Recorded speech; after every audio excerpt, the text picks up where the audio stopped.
The containment field sparked and died as the impossible predator opened its eyes.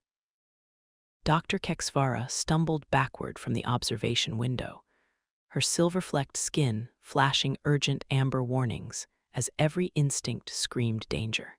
23 years of xenobiology research had never prepared her for this moment, had never warned her what it would feel like to witness the resurrection of an apex predator. The being inside the medical chamber possessed none of their species' graceful proportions, none of their delicate bone structure designed for civilized worlds. Instead, this creature displayed the horrifying compactness of something evolved to kill and survive in environments that would crush her people like insects. Its eyes opened like black stars igniting. Dark, predatory, absolutely pitiless, they swept the sterile chamber with the methodical assessment of a hunter, calculating threat vectors and escape routes. The being's head turned with mechanical precision, taking in every detail of its prison with what appeared to be tactical evaluation rather than confusion. Behind her, senior researcher Morthex had gone pale blue with terror, his ceremonial markings shifting to the deep purple that indicated fight-or-flight responses. His voice emerged barely above a whisper. Dr. Kexvara, the genetic reconstruction appears completely stable, but the readings are beyond our projections. Bone density suggests gravitational adaptation to forces that would liquefy our physiology. Neural activity patterns indicate cognitive processing speeds that exceed our most advanced artificial intelligences. She forced herself to maintain scientific composure despite the primal fear clawing at her consciousness. The creature before them represented something that had once dominated the galaxy through sheer, terrifying competence. Inside the chamber, the reconstructed predator sat up with fluid economy of motion. No wasted energy, no uncertainty. It raised one hand, examining the appendage with the cold calculation of someone inventorying available weapons. Kexvara activated the communication array, her elongated fingers trembling against the controls. "Can you understand me?" The predator's head snapped toward the speakers with inhuman speed. For a long moment, those black eyes fixed on the observation window with an intensity that made her skin crawl. Then, in a voice that resonated with barely controlled violence, it spoke. "Where am I?" The words came in perfect Caldwick standard, though neither scientist had programmed linguistic protocols into the reconstruction matrix. Somehow, impossibly, this creature had learned their language simply by existing in their facility. Morthex exchanged terrified glances with Kexvara. The implications sent ice through her respiratory system. "You're aboard Greyworth Station in the Caldwick system.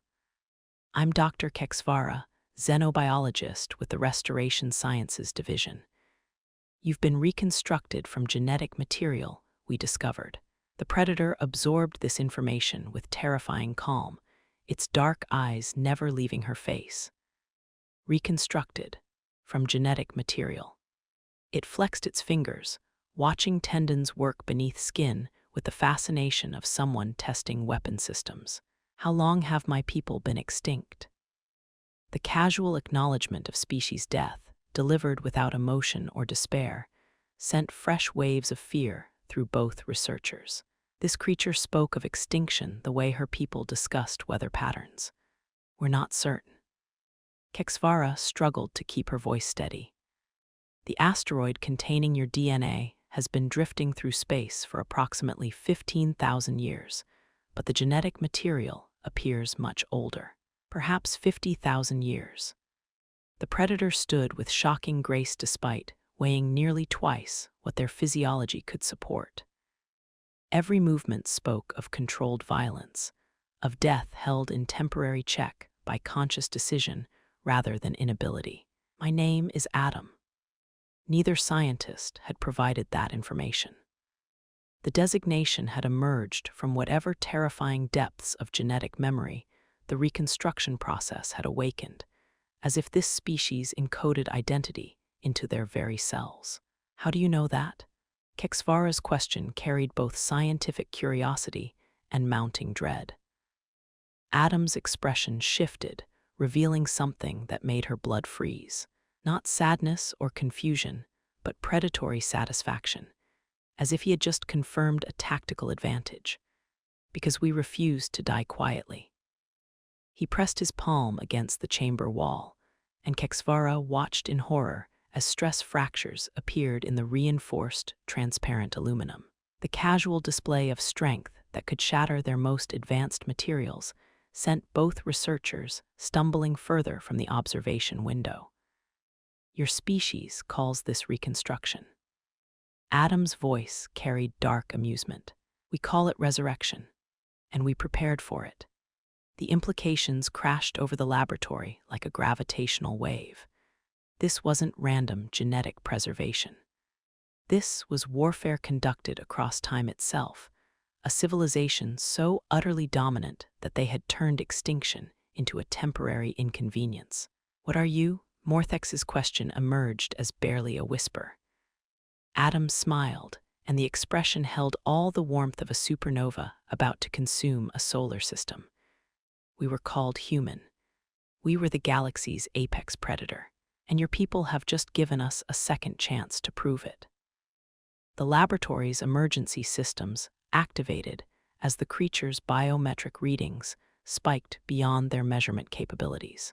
Alarms shrieked warnings about containment breach probabilities, while automated defenses powered up in preparation for catastrophic failure. Adam studied the defensive measures with professional interest, his head tilting as he analyzed weapon placements and structural vulnerabilities with the efficiency of a military engineer. Dr. Kexvara, you've made an error in judgment. His voice cut through the alarm noise like a blade through flesh. You've assumed that extinction made us harmless. You've forgotten that the most dangerous predators are the ones with nothing left to lose. Kexvara's hands flew to the emergency containment controls, but Adam's next words stopped her cold. I wouldn't do that if I were you. She looked up to find him studying her with the same analytical attention he had given the room's defenses. Those black eyes seemed to pierce through flesh and bone to catalog her fears, her weaknesses, her potential value as either ally or resource. Why not? Because I'm not your prisoner. I'm your salvation. The statement hung in the recycled air like a challenge to the fundamental laws of physics. Nothing about this creature suggested salvation. Everything about it screamed apex predator awakened in a galaxy that had forgotten how to defend itself. What do you mean?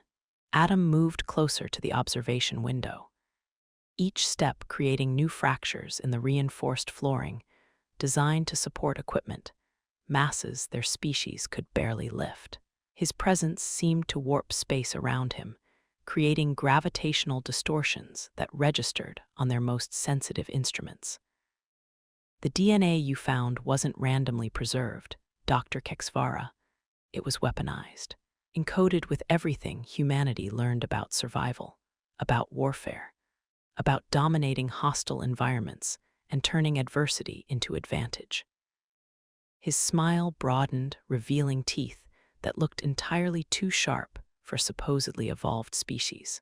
We called it the Echo Initiative, our final gift to a universe that thought it could erase us. The scope of what he described struck both researchers with paralyzing terror. Not preservation, warfare.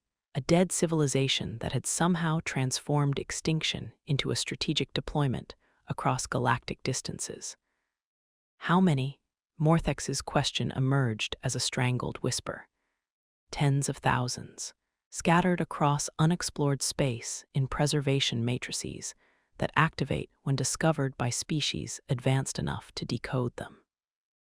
Adam's expression grew predatory as he continued, each one carrying the complete military, technological, and cultural knowledge of humanity's galactic empire. Empire. The word hit the laboratory like a physical blow. Their historical databases contained no records of human civilization, no traces of settlements or technological signatures. But if Adam spoke truly, then humanity hadn't merely existed, they had ruled. Your people dominated the galaxy. Kixvara's voice cracked with the effort of comprehension. Adam pressed both hands against the chamber wall, and the transparent aluminum began to spider with stress fractures that ran like lightning across its entire surface. We were born on a deathworld that tried to kill us every day for millions of years. Gravity 3 times galactic standard. Atmospheric toxins that would dissolve your respiratory systems. Predators that made your worst nightmares look like domesticated pets. The chamber wall groaned under pressure that registered beyond their measuring system's capabilities. By the time we reached the stars, nothing in the galaxy could match our capacity for violence, our refusal to surrender, our absolute commitment to survival at any cost. We didn't conquer worlds, Dr. Kixvara. We made the universe itself kneel. The wall exploded outward in a shower of crystalline fragments that should have been impossible to shatter. Adam stepped through the breach like death given form, his movements economical and terrifyingly purposeful. Both researchers pressed themselves against the far wall as the predator entered their laboratory, their skin flashing emergency warnings that meant flight now or die. But there was nowhere to run. The sealed laboratory had become a trap with an apex predator loose inside. Adam surveyed their cowering forms with dark amusement, then moved to the primary data console with the confidence of someone who understood technology intuitively rather than through study. Your species has achieved something remarkable by restoring me. His fingers danced across controls designed for their delicate physiology, adapting to alien interfaces with impossible speed. But you've also made a critical miscalculation. The laboratory's displays activated under his touch, revealing star charts that stretched across galactic sectors their civilization had never explored. Adam highlighted thousands of points of light scattered throughout unexplored space. You thought you were conducting archaeology. What you've actually done is activate a military protocol 50,000 years in the making. Each highlighted point pulsed with ominous red light, suggesting preserved humans waiting throughout the galaxy like unexploded ordnance from a war their species had forgotten. Every one of these locations contains humans designed specifically for different strategic purposes. Military commanders who conquered entire star systems. Scientists who developed weapons that could crack planets like eggs. Engineers who built constructs that spanned solar systems. Adam turned from the display to study both researchers with calculating intensity. And now, thanks to your discovery, they'll begin awakening. One by one, decade by decade, until humanity's echo becomes humanity's resurrection. Kixvara found her voice despite the terror threatening to collapse her higher brain functions. What do you want from us? Adam smiled, and this time the expression held genuine warmth beneath its predatory nature. Something that almost resembled fondness. I want you to understand what you've unleashed, Dr. Kixvara, and I want you to help me contact my people. She studied his face, searching for deception or manipulation and finding instead something that transcended species boundaries. Not friendship, exactly, but recognition. As if he saw potential in her that she had never recognized in herself. Why would you need our help? Because despite everything I've told you about human dominance and military superiority, we never achieved our greatest conquest. Adam's expression grew serious, almost vulnerable. We never learned to build genuine alliances with other species. We were too focused on survival, too committed to violence as a solution to diplomatic problems. He moved closer, close enough that she could observe the fascinating complexity of human features. The way microexpressions conveyed layers of meaning that somehow felt familiar despite their alien origin. But you, Dr. Kixvara, you've achieved something we never managed. You've created life from death not as an act of warfare, but as an act of scientific curiosity. Your people have built a civilization based on cooperation rather than domination.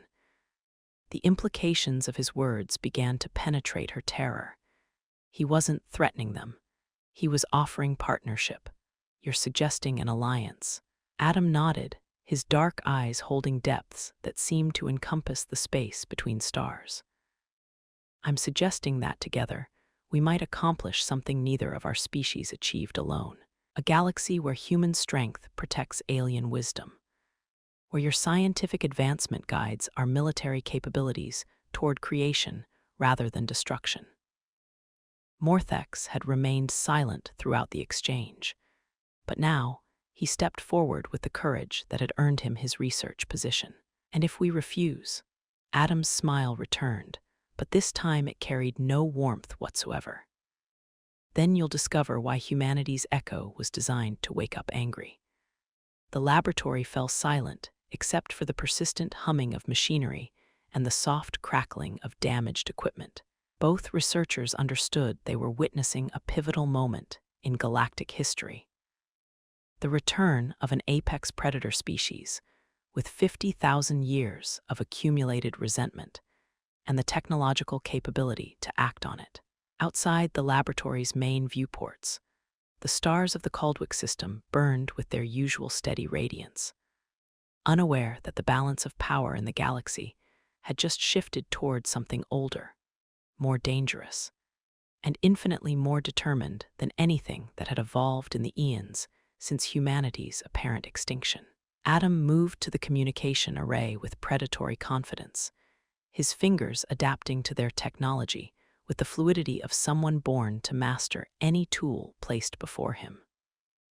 Dr. Kexvara, you have a choice to make. Help me contact the Caldwick Confederation Council, and humanity's return becomes an opportunity for unprecedented advancement. Refuse and discover why extinct species sometimes refuse to stay dead. Kexvara studied his face, searching for any sign of bluff or uncertainty, finding instead only the absolute confidence of something that had never learned to accept defeat. What happens if we agree to help you? Adam's expression transformed into something that might have been hope, if hope could be weaponized and turned into a tactical advantage. Then we build something better than either of our species achieved alone, a partnership between the galaxy's most persistent survivors and its most curious scientists. He gestured toward the star charts still glowing with their ominous red warnings. And when my people begin awakening across the galaxy, they'll find not a universe to conquer, but allies worth protecting. The weight of decision settled over the laboratory like a gravitational field, inescapable and transformative. Kexvara realized that her choice would determine not just her civilization's future, but potentially the trajectory of galactic development for millennia to come. She looked at Adam, this impossible bridge between a vanished past and an uncertain future, and recognized something that transcended fear or fascination. Respect. Whatever else humanity had been, they had been survivors. And perhaps, in a universe that seemed increasingly hostile to life itself, survival trumped all other considerations. Adam, she said finally, recognizing that her decision would reshape everything both species thought they understood about power, cooperation, and the responsibilities that came with awakening the galaxy's most dangerous predators. I'll help you contact the Council. Adam's smile revealed that predatory satisfaction again, but now it seemed directed outward rather than at her, toward a universe that had assumed humanity would stay quietly extinct. Thank you, Dr. Kexvara. You've just given my people something we never expected to find, which is a reason to protect rather than conquer. As the stars continued their eternal dance beyond the station's damaged viewports, three beings from different species and vastly different philosophical frameworks began planning what would either become the most successful interspecies alliance in galactic history or the most catastrophic military awakening the universe had ever witnessed. But watching Adam's determined expression as he studied the communication systems with obvious longing for contact with his scattered people, Kexvara found herself believing that humanity's echo would prove strong enough not just to awaken from its long silence, but to transform the definition of strength itself. The galaxy's apex predators had returned. The question now was whether they would choose to hunt or to guard.